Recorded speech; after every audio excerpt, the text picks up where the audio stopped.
حدثنا سعد بن حفص قال حدثنا شيبان عن يحيى عن أبي سلمة عن زينب ابنة أبي سلمة حدثته أن أم سلمة قالت: حط وأنا مع النبي صلى الله عليه وسلم في الخميلة فانسللت فخرجت منها فأخذت ثياب حيضتي فلبستها، فقال لي رسول الله صلى الله عليه وسلم: أنفست؟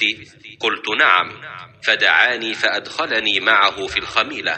قالت: وحدثتني أن النبي صلى الله عليه وسلم كان يقبلها وهو صائم، وكنت أغتسل أنا والنبي صلى الله عليه وسلم من إناء واحد من الجنابة.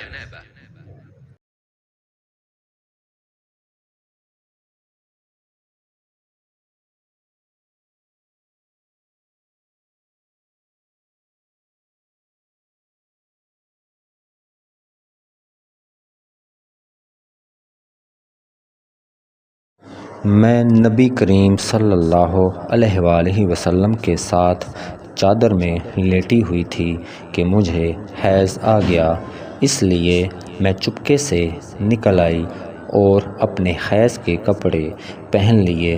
رسول اللہ صلی اللہ علیہ وآلہ وسلم نے فرمایا: کیا تمہیں حیض آ گیا ہے؟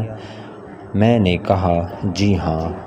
پھر مجھے آپ صلی اللہ علیہ وآلہ وسلم نے بلا لیا اور اپنے ساتھ چادر میں داخل کر لیا۔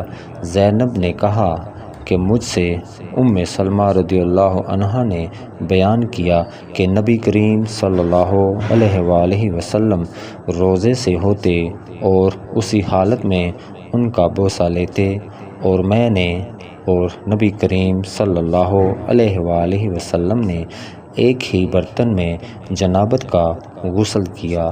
صحیح بخاری حدیث نمبر 322۔